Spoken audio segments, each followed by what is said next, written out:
በሁሉም ዘርፎች ባለፉት 9 ወራት ከፍተኛ የሆነ አፈጻጸም የተመዘገበበት ነው። በዋና ዋና ስራዎቻችን KPI ያየን እንደሆነ በአገር ውስጥ ንግድና ላይሰንሲንግ ስርዓት ወደ 2.7 ሚሊዮን የንግድ ማህበረሰብ የንግድ ፍቃድ እድሳት አዲስ የማውጣት ፍቃድ የመሰረዝ አገልግሎቶችን ለመስጠት አቅደን በተለያዩ የንዑስ አገልግሎት ዘርፎች 2 ሚሊዮን 930 ሺህ ገደማ ወይም የቅዱን ከ100% በላይ ማሳካት የቻልንበት መሆኑ በዘርፉ እየፈጠርን ያለነው አቅም ከጊዜ ወደ ጊዜ እያደገ እየጎለበተ መሄዱን አይነተኛ ማሳያ ነው።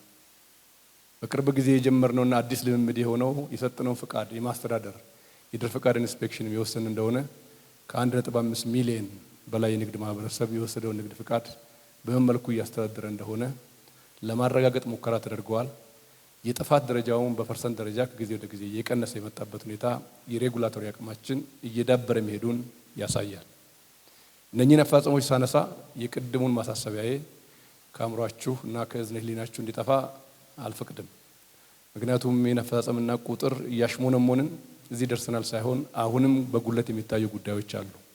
የድር ፍቃድ ኢንስፔክሽን ስራችን ጉለቱን በደንብ የሚያሳይ ሳይሆን በንግዱ ማህበረሰብ የንግድ ጥሰት የንግድ ፍቃድ ማስተዳደርና መጠቀም ላይ ያሉ ጉለቶች የትየለሌ ናቸው።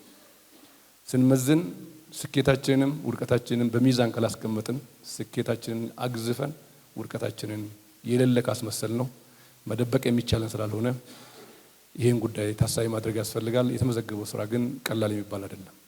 የግብይት መሰረተ ልማት በማስፋፋት ረገድ የተከናወነው ስራ በጣም የሚያስመሰግንና በአሁኑ ጊዜ በቅዳሜና እሁድ ገበያዎች ቁጥር 2190 ገደማ የደረስንበትና በአገር አቀፍ ደረጃ ከመቶ ቤት ቁጥሮች ወደ ሺዎች ብቻ ሳይሆን 2190 ገደማ የደረስንበት በንቅናቄ መራንበት ከክልል ንግድ ቢሮ ኃላፊዎች ጋራ በሴክተር ጉባኤ እየገመገምን የመጣ ነው ሁኔታ ውጤትና አይነተኛ ለውጥ ያመጣ መሆኑን በዚህ ጉባኤ ማንሳት እፈልጋለሁ።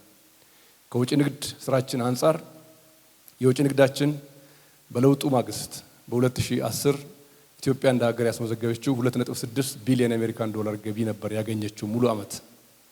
ባለፉት 9 ወራት ከሁሉም አይነት የጉድስ ኤክስፖርት የተገኘው ገቢ 7 ቢሊዮን 719 ሚሊዮን ሆኖ መመዝገብ ችሏል። የሆርሙዝ ሰርጥ ተዘግቶ ማዕከለኛው ምስራቅ የታመሰ የቅዳችን 114% አሳክተን የ2010 ሙሉ አመት 300% ወይም 3 እጥፍ አፈጻጸም ማስመዝገብ ችለናል። እንደ ሀገር ለተመዘገበው ውጤትም ይህ ትልቅ ኩራት ነው። ሳንመጻደቅ በልኩ ሴሌብሬት ማድረግ ስለሚያስፈልግ አንድ ጊዜ ራሳቸው አጨብጭቡ። ያፈጻጸም እንኳን በእኛ ዘመን ሆነ እንኳን እኛ የንግድ መዋቅር በሆንበት ጊዜ ጥርሳችንን ነክሰን አሳካ ነው። ባለድርሻ አካላት ቀናይተን ብዙ የሰራናቸው ስራዎች ውጤት ማምጣት ብቻ ሳይሆን አፍ አውጥተው መናገር ችለዋልና ይህ ትልቅ አፈጻጸም ነው። ፓርቲኩላርሊ ሚኒስቴር መስሪያ ቤቱ የሚከታተላቸው ምርቶችም 85% ውጤት ያስመዘገቡበትና 605 ሚሊዮን ዶላር ገደማ ገቢ ያስገኙበት ነው። ይሄ በብዙ ውጫዊና ውስጣዊ ፈተናዎች ውስጥ ተኮኖ የተመዘገበ ውጤት መሆኑ በከፍተኛ ሁኔታ የሴክተሩን ሰዎች አንገት ቀና የሚያደርግ ስራ ነው ብሎ መውሰድ ይቻላል።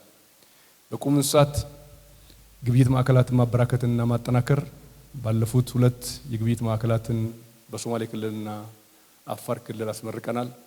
ሌሎች በደቡብ ብሔር ብሔረሰቦችና ህዝቦች ብሔራዊ ክልላዊ መንግስት፣ በደቡብ ምዕራብ ኢትዮጵያ ብሔራዊ ክልላዊ መንግስት፣ በኦሮሚያ ስቲል በሶማሌ ብሔራዊ ክልላዊ መንግስት እና በፕሮጀክቱ የታቀፉት ከተሞች በአሁኑ ጊዜ ሌሎች 7 የእንስሳት ግብይት ማዕከላት በግንባታ ላይ ይገኛሉ።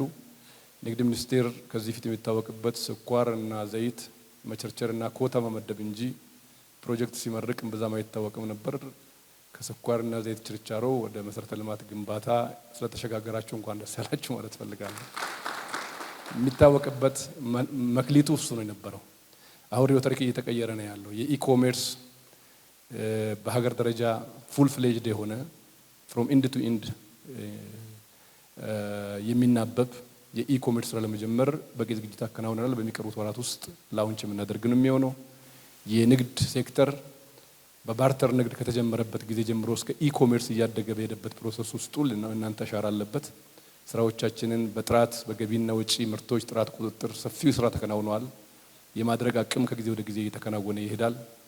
በቁጥርና በሜትሪክ ቶን ከሚለካው የጥራት ቁጥጥር ባሻገር ሀገራችን በፒቪኦሲ አማካኝነት በውጭ ሀገር የምታስፈትሻቸው ምርቶች ሁሉ በሀገር ውስጥ በመፈተሽ አቅም 12 ምርት ብቻ በአሁኑ ጊዜ በፒቪኦሲ እያስፈተሽን እንገኛለን። ሌላው የማድረግ አቅም የመፈተሽ አቅም ሀገር ውስጥ እየተጠናከረ እየተፈተሸ ነው ያለው።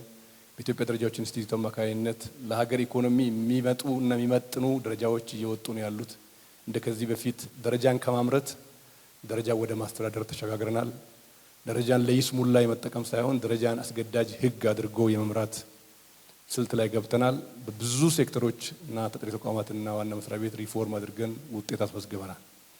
ከዚህ ሴክተር ጉባኤ ዛሬ ከምናደርገው ግምገማ መድረክ የሚወሰደው በቅድሙ የአተያይ ማዕቀፍ መስራት ያለብን የመጀመሪያው ጉዳይ ብዬ የማስበው የተቋም ግንባታ ነው። ሰራተኞቻችን በትጋት የሚያገለግሉበት የጥራት ምልክት የአገልግሎት ጥራት ምልክት መሆናችንን በተግባር ማሳየት ይጠበቅብናል።